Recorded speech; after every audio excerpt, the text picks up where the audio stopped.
Hey guys, this is Nick P with OnlySP.com, playing a little Mortal Kombat X. Just got it, about to check it out.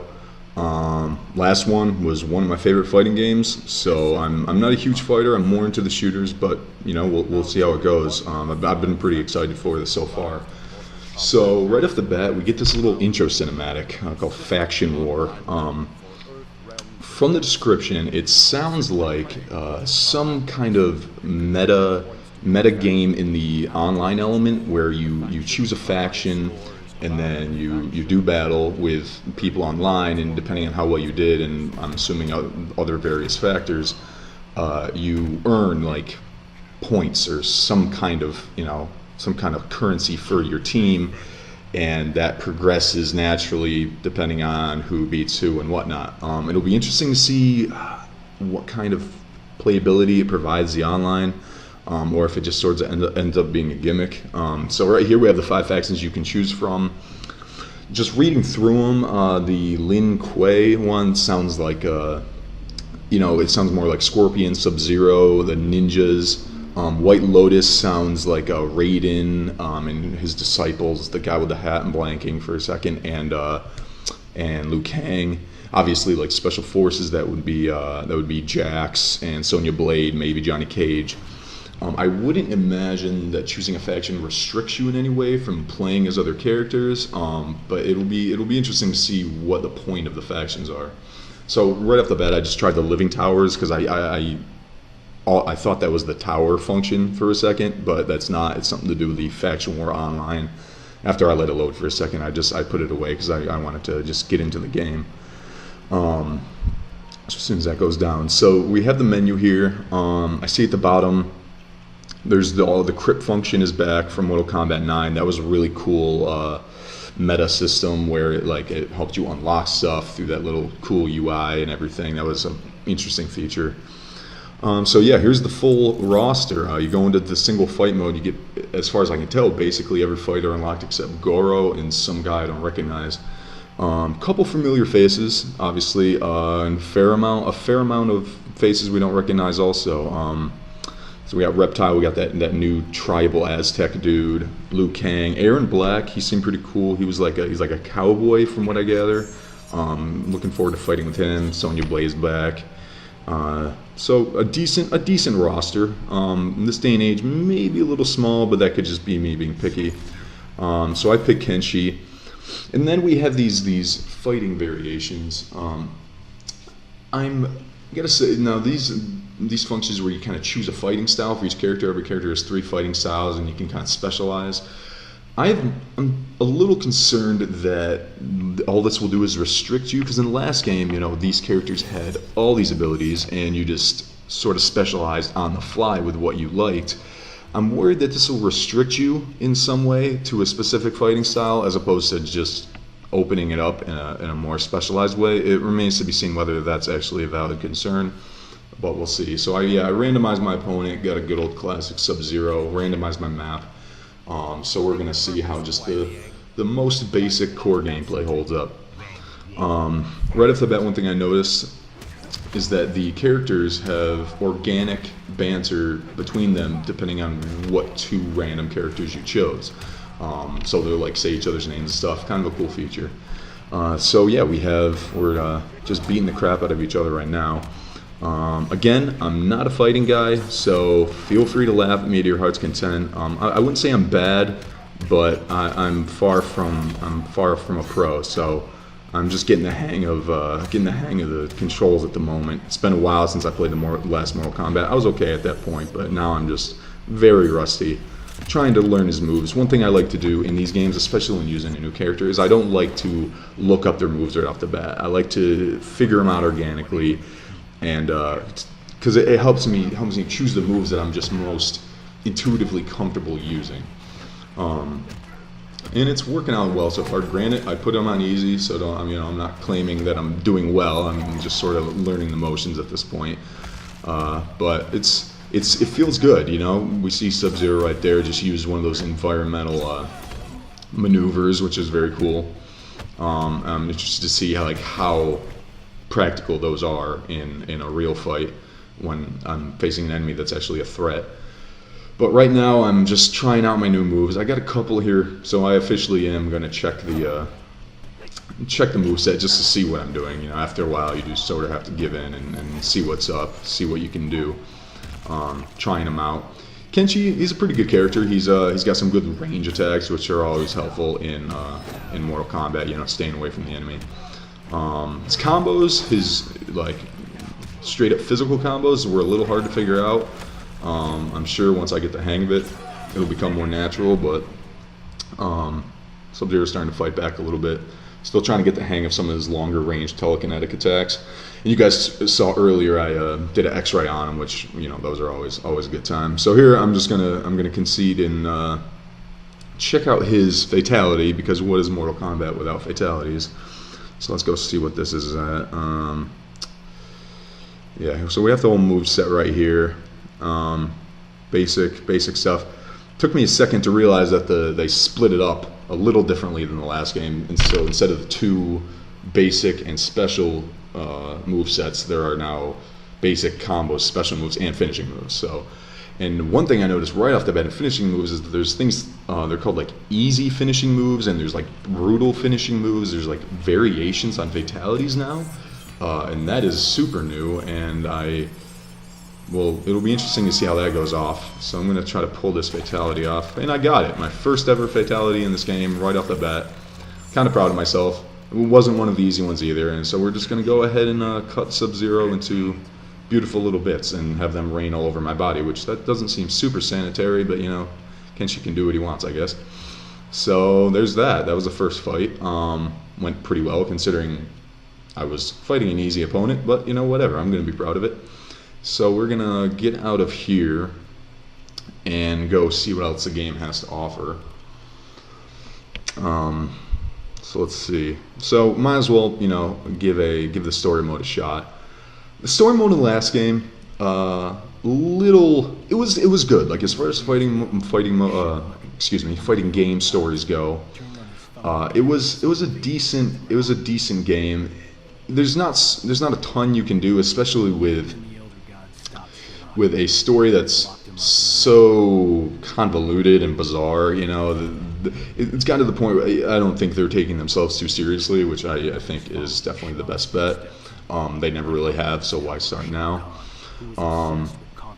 It was been a while since I played the last story mode. I don't remember too much of what happened. You know, we beat the antagonist. That could basically anyone could summarize. The one thing I do pull away from the story last time vividly was about 2/3 or like 3/4 of the way in. One character showed up and just massacred half the cast. Just instantly, wasn't even a playable sequence. It was very unusual way to tell a story, for want of a better word. It seemed almost lazy to me, the way they played that out, and just destroyed half the cast. A lot of people's favorite characters too. And the unusual thing I took away from that is that most of them seem to be back. So that obviously wasn't that big of a consequence. I'm sure they're going to contrive some reason that they're back. You know, they can kind of do what they want. But it sort of requires you not to take this story too seriously, because it's pretty goofy. So pretty long intro cinematic, and then after this there's even more cinematic where we're kind of starting off the game with the invasion of the outer world, whatever they call it, the place where the head honcho lives, still invading. For anyone who remembers the last game, hopefully that's not a spoiler. I feel like that's vague enough to not be a spoiler. Still invading, so the world is still getting its ass kicked. And we walk into... Yeah, so here we are. Just the world destroyed, just as it was at the end of the last game. People getting their faces ripped off, and that's always a good time. Soldiers, so you'd be forgiven for thinking this is a Modern Warfare game with this cinematic, except until the demons start coming down and ripping people's heads off. So yeah, it doesn't seem like much of a fighting game at this point. They're all just doing their own thing. And yeah, looks like they could make a pretty good shooter. Right off the bat, the graphics, you know, it's possible that gamers in this day and age, we're just spoiled, you know, we're just used to graphics ever evolving, just every single game. If the next game isn't as good looking as the last game, we automatically dock it. That seems just like a natural response we have now, at least for me. So this might be kind of a cheap shot, but I gotta say this game isn't looking as good as maybe it could be. If you look at the guy on the right, his head, it's a little choppy. It's the geometry of it isn't as smooth as maybe it could be. Just like the hair is kind of blocky and stiff. I mean, yeah, like, is this petty? Probably, but just something I initially took in right off the bat. So we have 3 characters from the story. Sonya Blade's daughter, I think that is from. This is just what I've taken from the gameplay releases and stuff. I don't think that's Sonya Blade. I think it's her daughter. I don't think that's Johnny Cage. I think that's their son, apparently, according to like press releases and stuff. Sonya Blade and Johnny Cage got married, for those who didn't know. And I think that's their 2 children. Don't quote me on that, because we are. But actually, you can see the tattoo right there. So that just might be Johnny Cage and that might be Sonya Blade. So I might be totally off base with that. And that is obviously Kenshi. Just cruising along in a helicopter right now. Those guys are just gonna go ahead and die. Good old helicopter crash. Always a faithful way to start. Oh, and that guy took what looks like a scorpion dagger to the face and got dragged out of the helicopter. And now no one's flying. So I guess she's fine. So yeah, and Scorpion shows up, just doing his thing, kicking the shit out of people. Not really sure what's going on here. We're not really have a clue at all. And now we have a fight. And then we go into QuickTime events.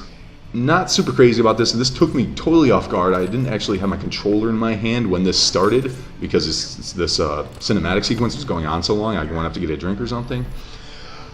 I don't know. I'm not crazy about this. Right off the bat, probably not the best way to open up a fighting game is with QuickTime events. That doesn't, you know, the one thing above all else this game has is fighting. And now they're fighting with player involvement at its minimal amount, right? So, like, you know, they're having a fight scene. We're not really doing anything except pressing the occasional button. And you feel like that should maybe be handled a little better. You know, I might be overthinking it, but I mean, here we go. Still more people fighting without us having too much involvement. Cool fight scene for what it's worth. Possibly wish that they could have included us, but is what it is. So we're doing this QuickTime event. More fighting without us involvement. Kenshi gets thrown out, almost cuts the helicopter in half, but at least he's not dead. So another thing I noticed is that this, I'm guessing, is Sub-Zero, right? Like, I mean, I don't think it's anyone else from his clan or whatever. Again, I'm not huge into the Mortal Kombat lore, but I'm guessing that's just Sub-Zero, which means Sub-Zero and Scorpion are working together. From what little I remember the last game, I thought they were enemies, unless they became friends at the end. This story is just so convoluted, it's sometimes hard to keep track. But here we go. So it looks like, with the slight graphical change and camera angle change, it looks like we're about to have our first fight finally in the story mode. Looks like who we think is Johnny Cage versus Scorpion. So we'll go ahead and do that, and yeah, let's get it on and see how the game's standard difficulty plays out. So here we go. Right off the bat, always a good start. Getting my ass kicked. Let's see. So just checking my moveset. I've never been a Johnny Cage guy. Never really been my dude. Don't really know his moves very well. Buttons are also slightly different than they were on the last generation, obviously, so some of the more intuitive controls you have to sort of rethink, because they're not they're not the same. Got a couple shots in. One thing I'm noticing here is that you can see the combat variation that we have both quote unquote chosen up on the right above our names. So like that's our little combat. There's him using the environment as a weapon. And there I am using the environment as a maneuver tool, completely accidentally. I don't think that was intentional in any way. that did a decent amount of damage to me, so that it seems like a viable method of combat. Here I go doing the X-ray. Easy way to get some free damage on him since I'm not particularly skilled in it yet. And hit him in the face with one of my balls. And me just pulling some cheap shots, going through the motions, trying to figure out how this game works. I remember Scorpion being a little overpowered in the last game. We'll see if he seems maybe a little more has a little more variation to him this time around. So we'll see if that plays any significant role. And there we go. And I won. So that's that. And yeah, so that's about the first 15 minutes. So far, so good. Looking forward to playing the rest of it. And yeah, so you guys have a good one. I'm Nick P from onlysp.com, and check you later.